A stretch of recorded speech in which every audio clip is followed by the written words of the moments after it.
Hey gals, welcome to Binge Free Bestie, the podcast where we ditch the diets, break free from binge eating, and build a safe and empowered relationship with our bodies. I'm your host, Nick Carberia, a registered therapist who totally gets it. Binge eating and body image struggles? Yep, I've been there, done that, and I've got the therapy bills to prove it. But here's the good news, bestie. I've recovered and I'm here to help you to do the same.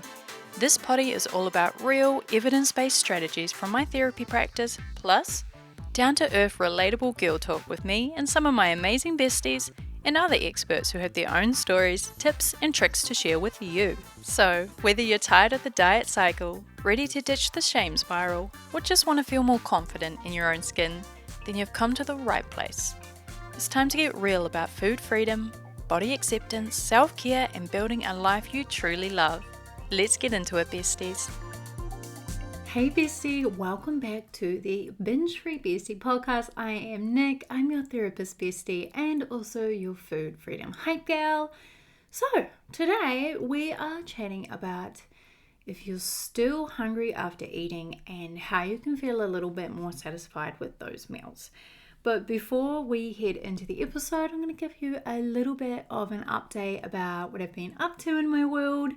So it was so amazing. Last week I went to Bora Bora with my husband and it was so gorgeous. It was just so gorgeous. Lots of swimming in the ocean. I swam with sharks and manta rays, which absolutely scared the crap out of me, but feel the fear, do it anyway. And one of the most amazing things, and I posted about this on my Instagram stories because I love sharing with you gals what food freedom and body confidence looks like in real life after you've been through a recovery journey. So one of the most amazing things, I was in my bikini beside the pool and I just did not care what other people thought about me. And in the past, I absolutely would have. I would have been in the hotel room, throwing clothes around, having an absolute meltdown because I would feel like I didn't have anything to wear by the pool. I wouldn't want to be seen in my togs, or I would be wearing long pants and long sleeves to try and hide as much as my body as possible when I was by the pool or in the ocean. And it was just so refreshing to finally be at that point where I just don't give a shit. I just don't give a shit what anyone else thinks. And the thing is, it's taken time to get there, really has. It's not to say that I don't have wobbly body image days. You know, when you're in a tropical country, one of the things that can really spur a wobbly body image day is when you're sweaty and you're covered in sunscreen, you know, you're feeling a bit yuck, you're sunburned, maybe you got mosquito bites, whatever it is, and all of those things bring your attention, your awareness to your body a little bit more. And perhaps it can fire off those automatic negative thoughts about the way you look. So definitely bear that in mind, that maybe if you go on holiday somewhere like that, you might be a little bit more predisposed to those kind of thoughts. But the thing is, yes, I did actually have those moments where I was like, oh, I just feel so gross because I've got my 6th layer of sunscreen on right now and I'm sweaty and my thighs are glued together. And I did have those thoughts pop up, but I know how to dismiss them. And I know how to simply see them as thoughts. And so I went down with a bikini, rocked the curb, swam in the pool, and had an absolutely amazing time. So that was definitely a win and something that you can have too if you do this kind of work.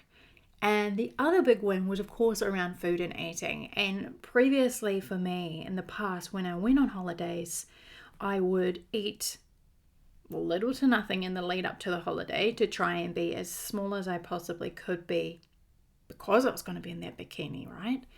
So I didn't have to do that this time, which was really nice. So I'm not going on to my holiday in semi-starvation mode with a malnourished brain, irritable, you know, all of that kind of jazz. I went in there grounded, calm, regulated. And when I was on the holiday, there wasn't any, you know, that kind of, you can tend to swing one way or the other, right? It's, well, fuck it. I'm on holiday. I'm going to eat whatever I want now. And when I get home, I'll deal with it. I'll go back on a diet or I'll exercise more. So there was none of that kind of screw it mentality, I'm going off the rails. And there was also none of the, oh, how many calories is in this meal? Can I have dessert? Or how many cocktails have I had? Or I can't have that one because it's not got diet tonic water, or whatever the rules are. So it was so freaking nice to just go to the restaurants, choose something on the menu that felt attractive to me in that moment, eat it, enjoy it. No guilt, no shame, no trying to make up for it when I get home, because food freedom is a lifestyle and intuitive eating is a way of being. So there was none of that two different versions of me, the Nicole on holiday and Nicole once I get home. So whenever I have examples for you guys about what food freedom looks like in the wild with someone who has recovered from binge eating disorder, I love to share that. So if you saw those stories, I hope that you found them helpful. And I also just love to share these little wins from my own recovery journey with you girls, because I think it's really important to see what it can look like on the other side. So yeah, that's what I wanted to share. Had an amazing time away. Lots of love with the hubby, went somewhere new. It was on the bucket list. I had a bucket list when I was about 12, and I got this travel book, and it was like 100 things to do before you kick the bucket. And that was the first time when I read that book. It said go snorkeling in Bora Bora.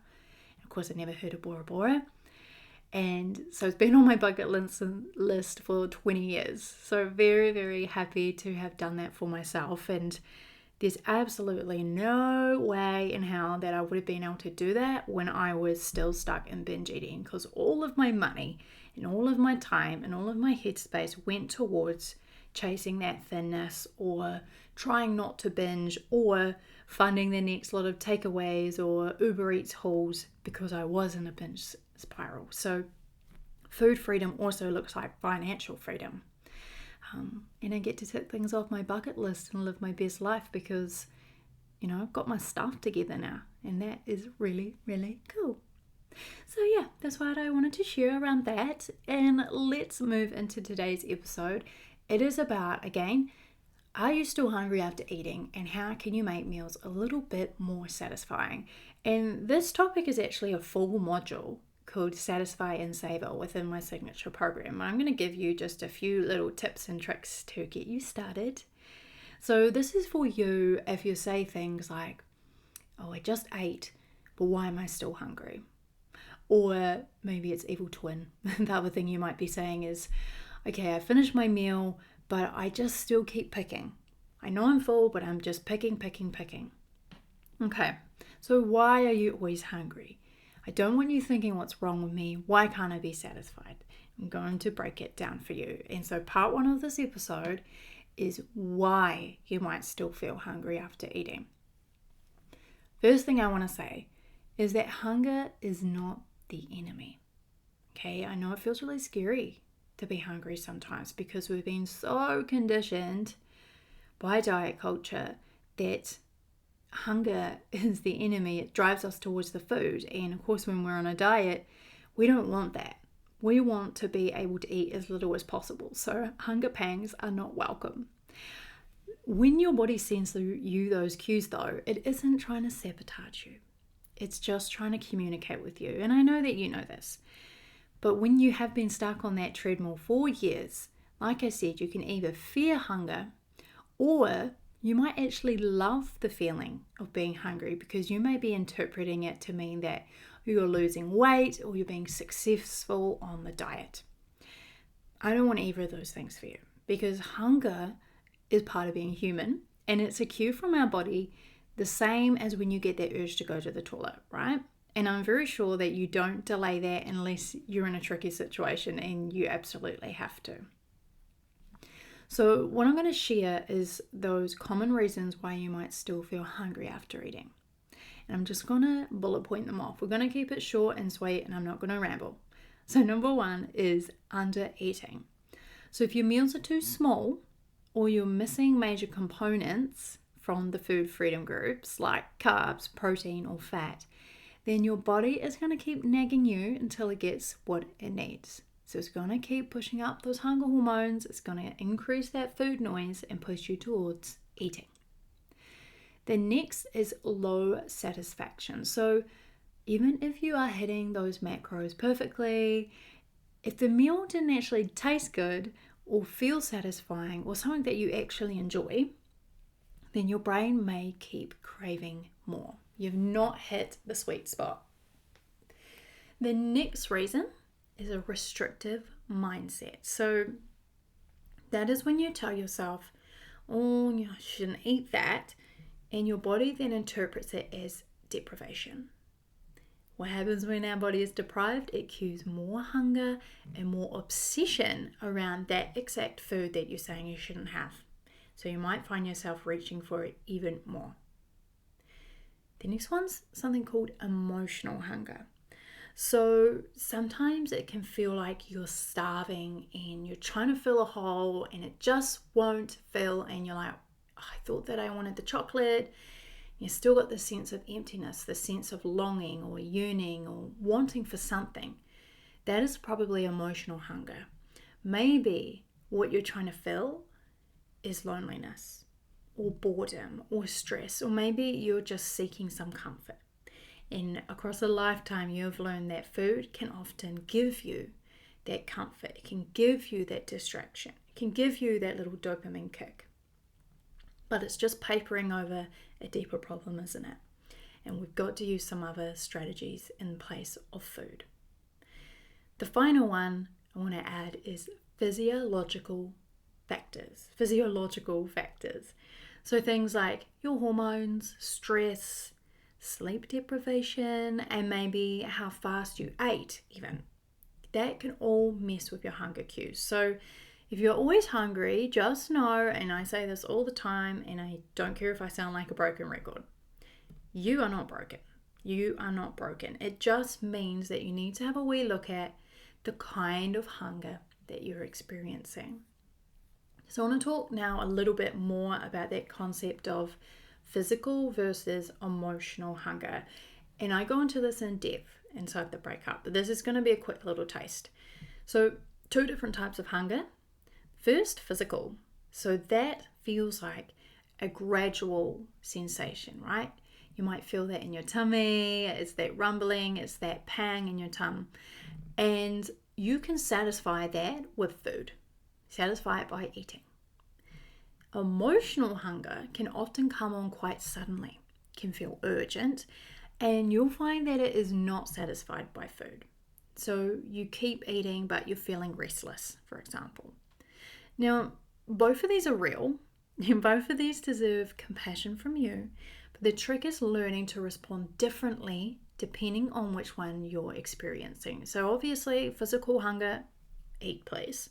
It won't matter what you're eating if this is the case, because once you eat, you'll feel satisfied and that sensation will go away. But if it is emotional hunger, we know that eating will not scratch the itch. And so that's when you usually just keep grazing or snacking or just picking at your food throughout the night. So what I want to talk to you about is, well, then how can you make your meals more satisfying? Because when you've got that satisfaction, you're going to stop eating and you're going to move on with your day. So, number 1, please build yourself some balanced meals. So including carbs, protein, fat, and something that actually tastes good as per your own preferences, okay? Don't eat something just because someone else says so. Like you have to eat grilled chicken and broccoli every day. Yes, you've got the carbs, protein, the fat, probably, all of that will be on your plate. But if you don't like broccoli or grilled chicken prepared that way, or you're the kind of girl who loves condiments, you love flavor like I do, you're not going to be satisfied by that. And satisfaction is both physical, so filling up your tummy and meeting those needs like the carb, the protein, whatever, but it's also very psychological. So let yourself have fun with food, enjoy the flavors, take pleasure from it. You deserve that, and you also need it. Okay.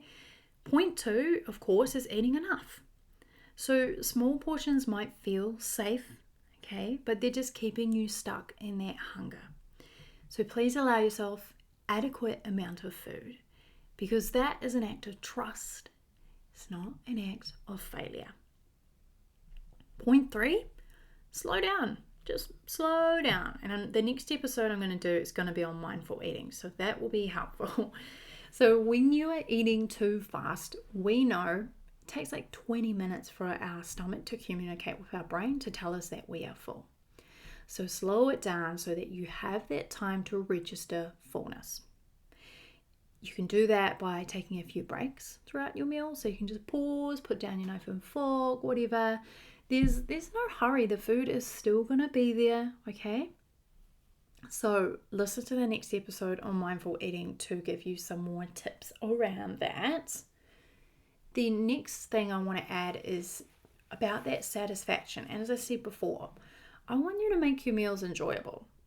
So adding seasoning, sauces, or a side that you have been craving. Because when your meals feel bland, like just the grilled chicken and broccoli, unless you love that. If you do, power to you. But if that is bland for you, your body is just going to keep searching for more. Your mind is going to search for more. As I said, I am absolutely a condiment girly. So I always have some like little dippy dips on my plate, some little nibbly bits, because that introduces novelty. And I love different flavors and different textures. And that's going to make the overall experience of eating more interesting and therefore more satisfying. You're not going to find yourself head in the pantry again in an hour. And the last thing is addressing your emotional needs. So if the hunger isn't in your stomach, so it's not physical hunger, but it's your heart or your mind, food is not going to fix that. So emotional regulation tools, please, nervous system resets, comfort practices, and I dive into this and give you heaps to choose from in my program, but I know that you know what works for you. So please ask yourself, do I have an unmet emotional need? And what would help? Do I need comfort? Do I need connection? Do I need some rest? And do that. See what happens. If you still want to eat, you can. But how about we delay going for the food and try another tool first and just see what happens? Be curious. Give yourself a shot. Okay, so I hope that was helpful. And remember, hunger is not something to fear. It's not something to fight. It is your body's way of asking for care. The more that you listen and the more that you respond with compassion, then the more trust and the more satisfaction that you're going to build over time. And that's what we want, right?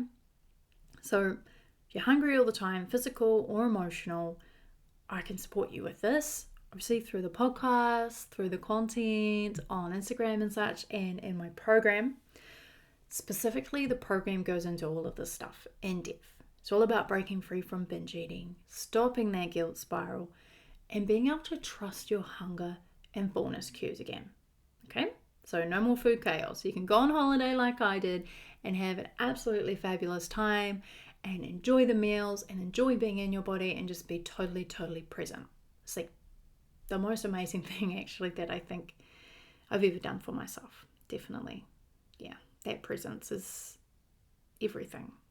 So I would love that for you. And if I feel like a good fit for you, then let's connect. Send me a DM or an email or follow the links in the show notes to learn how I can support you.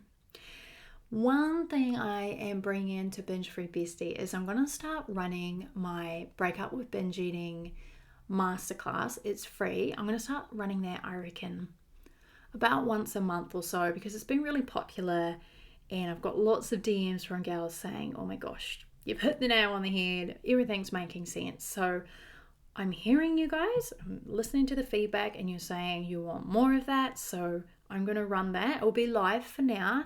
We'll just see how it goes. So keep your eyes and ears open. I will send you out an email if you're on my list and be posting about it on socials when the next one is running. And then I'm going to try to keep it regular because it is really powerful. So definitely check it out when it goes live. So that is it for today. I hope that you have a fabulous week. I'm here every week with an episode. So go enjoy your next meal with full permission and I will see you here again next week. Ciao.